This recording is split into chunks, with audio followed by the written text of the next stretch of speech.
juda ham muxlislari ko'p. Kitobxonlar yozgan she'rlarini sevib, miriqib o'qishadi.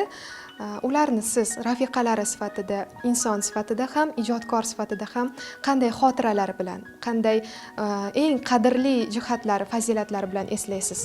Men bilgan Muhammad aka faqat ezgulik uchun dunyoga kelgan deb o'ylayman. Xudoyim shunday yaratgan. Hech qachon xiyonatni bilmagan u inson.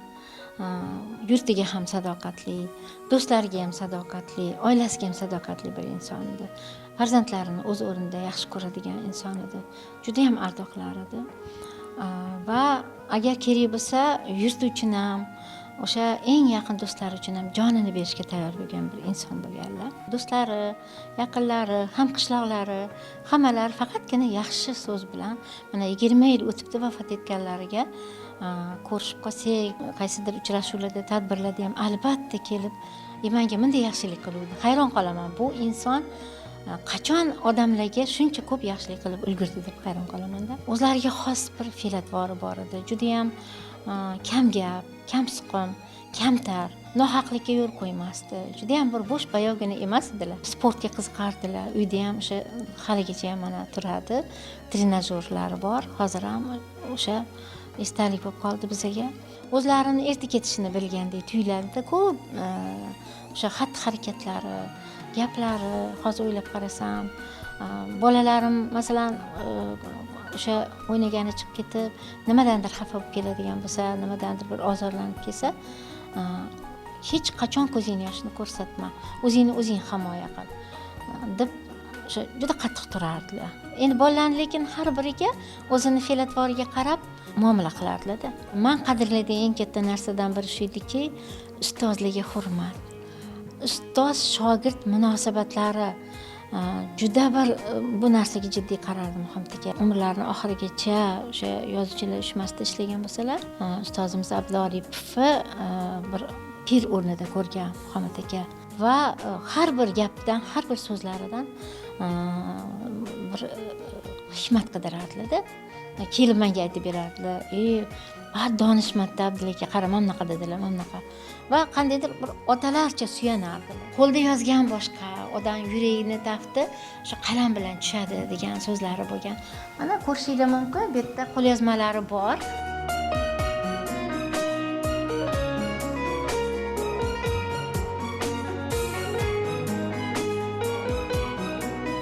Azizlar, mana hozir biz Muhammad Yusufning yozgan she'rlaridan biri, ya'ni Armon she'rlarining qo'lyozmalarini ko'rib turibmiz. Juda ham xulqatlari chiroyli, dona-dona, tushunarli bo'lgan ekan. She'r yozayotgan paytlarida yana nimalarga e'tibor berib yozardilar, nimalarni, misol uchun kimdir tinch joyda yozishni xohlaydi she'rni, kimdir joy tanlamaydi deyishadi. Yo'q, Muhammad aka asosan uyda yozganlariga men guvoh bo'lganman. Ko'proq kechasi, chunki tinch bo'ladi kechasi. Aytgan o'sha gaplari borki, she'r bu osmonga qarab, o'ylab yoziladigan narsa emas. She'r bu ko'chalarda turpolarning orasida ag'anab yotadi. Uni borib topishing kerak. Uni qoqib, suqib, undan keyin olib kelib qog'ozga tushirasan degan gaplari bor. Ana shunaqa qilib qog'ozga tushirish jarayonlariga guvoh bo'lganman. Shoir odam masalan bir deylik bitta kuplet deymizmi, 2 misra she'r yozildi, tug'ildi, qog'ozga tushdi. Qog'ozga tushgandan keyin o'zini hayajonlantirgan narsani, masalan o'sha 2 qator she'rni noz deb qolardilar. Men uxlamasligim kerak, o'tirishim kerak, umuman dam olmasligim kerak, Muhammad aka yozyapti. Demak, men juda ham hushyor bo'lishim kerak va o'sha paytda labbay deb o'sha eshitishim kerak. Agar sal mizg'ib qolgan bo'lsam yo sal bir boshqa uzoqroqda bo'lib qolsam, o'sha she'rni g'ijimlab tashlab yuborardilar. Bahridan o'tib tashardilar. Shu narsadan qo'rqardim juda ham. Yana bitta qiziq odatlari bor-edi. Anvar G'aniyev bilan ham hamkorlik qilishgan. Anvarjon o'sha bir kun aytib berganlar xotira kechalarida. Muhammad aka, men ishxonalariga borsam, Muhammad aka shoshib endi chiqib ketayotgan ekanlar.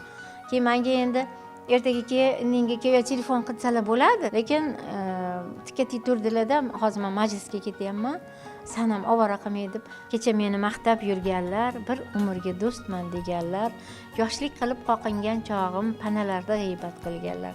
Bilib qo'ying, yengilganim yo'q, ertamdan ham ko'ngillarim to'q. Balki shu kayfiyatda bo'lgandir o'sha paytda. Kimdir bir ko'ngliga tekkandir, boshqa bo'lgandir. Tikka turgan joyda shuni yozib berdi, juda chiroyli go'zal qo'shiq bo'ldi deganda Anvarjon. Bunaqa voqealar juda ko'p bo'lgan. Ularni o'zlarini o'sha intiqib kutgan mustaqillikka bag'ishlangan bir she'rlari bor. Juda yaxshi ko'raman she'rlarni. Mana Tavallo degan she'r. O'tganga ber Xudoyim, ketganga ber Xudoyim. Ozodlikni qadriga yetganga ber Xudoyim. Hurlik qanday tansiq so'z, qullik qalbga sanchiq so'z. Hurriyatni boshida tutganga ber Xudoyim. Avaylab har yaprog'in, ko'zga sursin tuprog'in. Erkni bersang, erk deb qon yutganga ber Xudoyim. Xoh ziyoli, xoh kosib, bo'lsin unga munosib. Vatan bersang, orzu qilib kutganga ber Xudoyim. Rizqni bilgan zotga ber, shukr qilgan zotga ber. Yurtni har kun ziyorat etganga ber Xudoyim. Albatta, har qanday inson tanlagan sohasida oldiga qo'ygan maqsadi tomon dadil harakat qilishi uchun eng avvalo oila a'zolari tomonidan qo'llab-quvvatlansagina qalban xotirjam bo'lib, faoliyati davomida yuksak marralarga erishishi mumkin. Ayniqsa, ijod ahli uchun yaqin insonlarning daldasi 2 barobar ko'proq kerak bo'ladi. Nazira opa Salomova ham o'zining oqila ayolligi, yoriga sadoqatli umr yo'ldosh bo'lib, uni yaxshi yomon kunlarida sabr ila tushuna olganligi bilan Muhammad Yusufning she'riyat osmonida yuksak parvoz etishida o'z hissasini qo'sha oldi. Biz bunga ular bilan kechgan suhbatimiz davomida yana bir bor amin bo'ldik.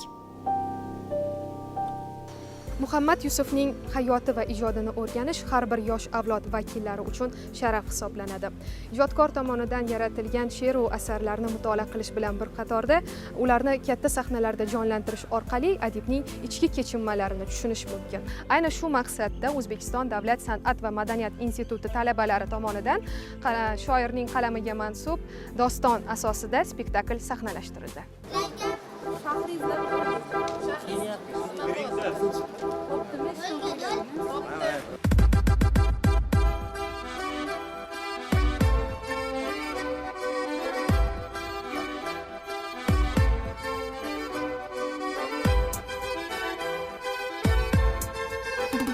Muhammad Yusufning she'rlari bir qarashda juda sodda yozilganga o'xshaydi. Ammo aynan ana shu sodda tilda yozilgan misralar muxlislarni yig'latdi, kuldirdi, o'z og'ushiga tortib oldi. Mannon Hamidov, Bobur Hamroyev kabi yozuvchilarning asarlaridan foydalangan holda Hamida Mahmudova tomonidan qayta ishlangan ssenariy asosida sahnalashtirilgan Mangu osmon nomli spektakl ham adibning eng sara dostonlarini o'z ichiga qamrab oldi. Spektaklni muxlislar e'tiboriga havola etish bosqichiga qadar esa ijodkorlardan eng avvalo Muhammad Yusufning ijod mahsullarini imkon qadar ham hayotiy, ham badiiy tomonlama qalban anglash talab etiladi. Bu haqda spektaklda rol ijro etgan aktyor-aktrisalarning o'zlari ham so'zlab berishdi.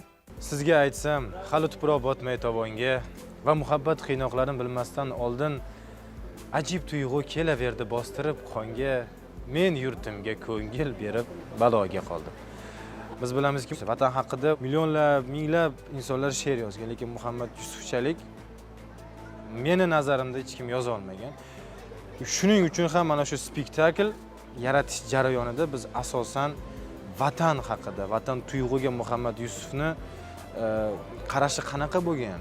Lirika bor, ya'ni o'sha liriski, poetika, muhabbat juda ham kuchli. O'shaning uchun men Muhammad Yusuf sifatida emas, Muhammad Yusufni she'ri sifatida gavdalatishga harakat qildim. She'rlarni shunchaki o'qiymiz, she'rlarni shunchaki ijro qilamiz, lekin uning tagidagi ma'noni tushunmaymiz. Mazza, zo'r yozadi-da shu shoir. Yodlashga ham oson, o'qishga ham oson. Lekin uni tushunish uchun ham qalbida zarracha bo'lsa ham vatanga bo'lgan mehr, oilaga bo'lgan mehr bo'lmasa tushunish qiyin ekan. Bu kitobga gaplarni qo'y. Kitoblarni so'zlayverma, bola, lippadan, ammo rosti. Labcha bo'ldek qotib qolgan shu onam suti ekanda. Vatan. Ha, muhammadjon, ey muhammadjon deyman senga. Ha, bolasi tushmagura, har kuni shoqvol ertalab turib sen uchun non yopsam, choy tayyorlasam, sen bo'lsa har kuni yugurib maktabga ketasan. To'xta. Nima ena? Yana xaltangga non solmay ketmoqchimisan a? Bolasi tushmagur a? Olib kel xaltangni. Olib ketadim senga. Bu spektaklda men Muhammad Yusuf buvlarini rolini o'ynayapman. Ya'ni o'sha Tursun buvi onalari bo'ladilar. Yoshlari shu 55-60 yosh atrofida bo'ladi. Men bu obraz izlanib ustozlarim bilan maslahatlashganimda, hattoki o'sha Muhammad Yusufning ayollari bilan ham gaplashganimizda juda ham bir qiziqarli gaplarni gapirib berdilar. Bu ayol haqida, buvlar haqida. Ya'ni o'sha Muhammad Yusuf kichikligidan o'zlari katta qilgan ekanlar. O'zlari bilan olib yurib, mana shu kichkinaligidan o'zlari kerak bo'lsa kitoblar o'qib bergan ekanlar. Qisman deyaptilar. Muhammad Yusuf shoir bo'lishiga ham mana shu Tursun buvi sabab bo'lganlar. Chunki juda ham bir ko'p kitob o'qigan, tarbiyali, ma'naviyatli ayol bo'lgan ekanlar. Muhammad Yusuf qayerga borsalar, mehmonga yoki to'y, yo'riqlarga borsalar, o'zlari bilan olib borgan ekanlar. Endi qarindosh urug'chilik bo'lib qolamiz degan paytlarda Muhammad Yusuf yo'q, biz ketamiz uyga deb, ana shu buvlarini etaklaridan ushlab, "Yo'q, yur buvijon, biz ketamiz uyga" deb turib olgan ekanlar. Spektaklimizni Muhammad Yusufni dunyoga kelish sahnasi bilan boshlaymiz. Chunki bunaqa insonlar 100 yilda bir marta dunyoga keladi. O'zigacha bir qilib olib chiqqanmiz. Undan keyingi sahnalar bundan-da qiziqarli bo'ladi. Hali tuproq botmay tovonga va muhabbat qiynoqlarini bilmasdan oldin ajib tuyg'u kelaverdi bostirib qonga. Shoirni taqdiri she'riyatdir. Chunki nasriy narsa yozsa, odam yozadi, to'qima qiladi. She'ri faqat qalb, qo'ri qalb dardi bilan chiqadi. Muhammad Yusufning she'rlari o'zi kabi, bitganlari esa shaxsiyati singaridir. Shoir bitiklari uning ko'ngil kechinmalarining lavhalaridir. U olam va odamni o'zbekcha idrok etar, o'zbekcha suyar, o'zbekcha talqin etardi. Binobarin o'zbekcha ifodalay olardi ham. O ota makonim, onajon o'lkam, O'zbekiston jonim to'shay soyangga. Sendek mehribon yo'q, seningdek ko'rkam, Rimni alishmasman beda poyangga. Bir go'sha suv bo'lsa, bir go'sha qirlar, qancha yurtni ko'rdim, qancha taqdirlar, qayga borsam suyab, boshni tik tut deb tog'laring ortimdan ergashib yurar. Har bir insonga qobiliyat avvalo yaratgan tomonidan ato etilishi shubhasiz, ammo ana shu qobiliyatni ilg'ay olish va uni to'g'ri shakllantirish uchun xohlaymizmi yo'qmi, bir bora bo'lsa ham ustoz murabbiylarning o'gitini olishimiz tabiiy va joizdir. Muhammad Yusufni ham adabiyot olamida o'zi uchun ustoz sanaganlar oz emas edi. Garchi u o'zini hech qachon ustozlik darajasiga qo'yishni istamagan bo'lsa ham, ko'rsatuvni tasvirga olish jarayonida shoirning shogirdlari bilan kechgan suhbatimiz davomida uning atrofidagi yoshlarga nisbatan shoirona mehr bilan birga o'ziga yarasha talabchanlik tomonlari bor bo'lgani haqida ham eshitib guvoh bo'ldik. Ustoz bilan birinchi ko'rishim 1996-yili. Men unda Toshkentda o'qishni bitirib, Farg'onada ishlardim. Tuman gazetasida Buvaydalik Muhammad Yusuf degan sarlavhada qator she'rlarimni berishgan ekan. Gazeta qo'limga tegdi-yu, bir yuragimga g'ulg'ula tushdi. Basharti bu gazeta endi tuman gazetasi poytaxtga borib qolib, ustozni qo'liga tushib qolsa, "Sen Muhammad Yusuf bo'lib qoldingmi hali?"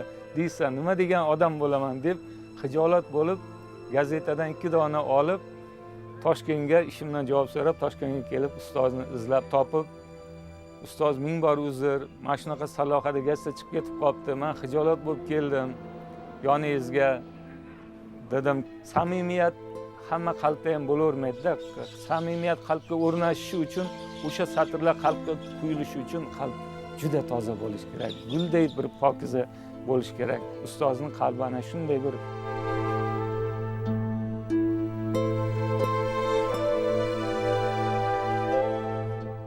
shoirlarni yillar saralar, sarak ekan Muhammad Yusuf.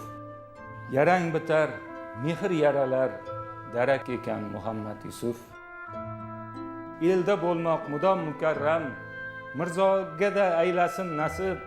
Ey Xudoyim, Xudoyimga ham kerak ekan Muhammad Yusuf. U kishi juda bir o'zlariga yaqin olib, yoshlarni yonlariga chaqirib, shu samimiy muloqot qilardilar-da va gaplarida yolg'on yo'q edi. Yolg'on gapirmasdilar va qattiq qo'l, talabchan edilar. Biz ham u kishiga bir she'r ko'rsatishga doim qo'rqqanmiz.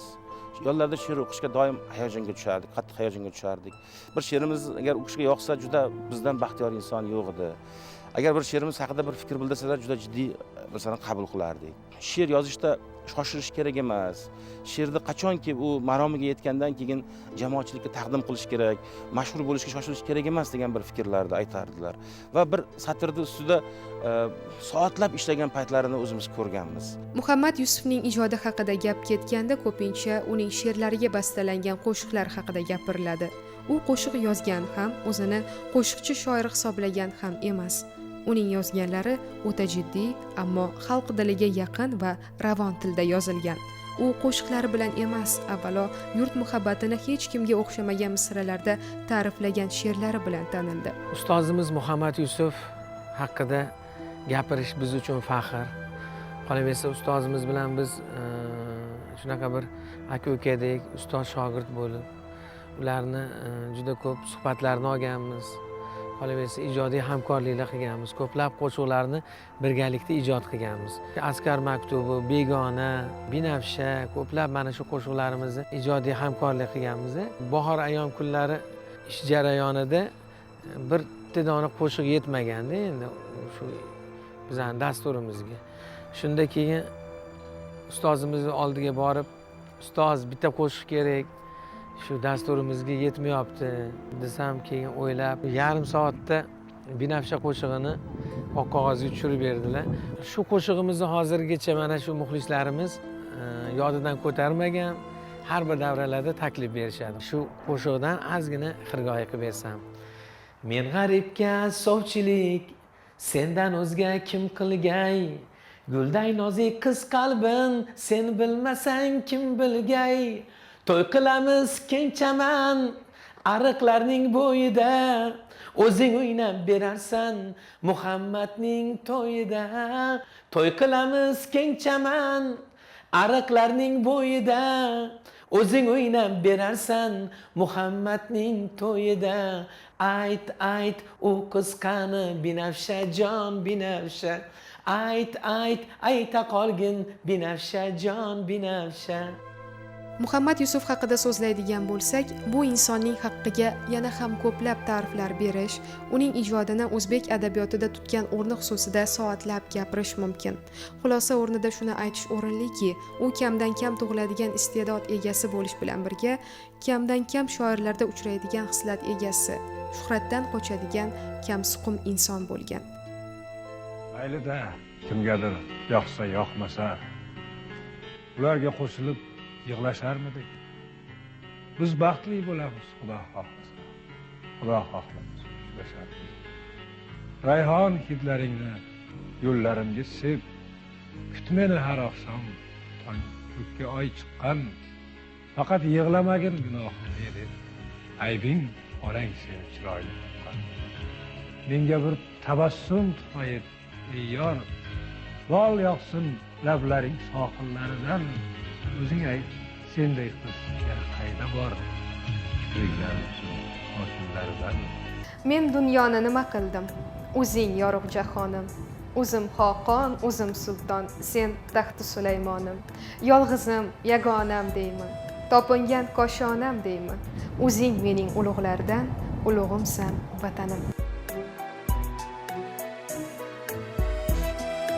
Muhammad Yusufning Vatanim she'ri bugun qaysidir ma'noda o'zbek xalqining madhiyasiga aylangan desak mubolag'a bo'lmaydi.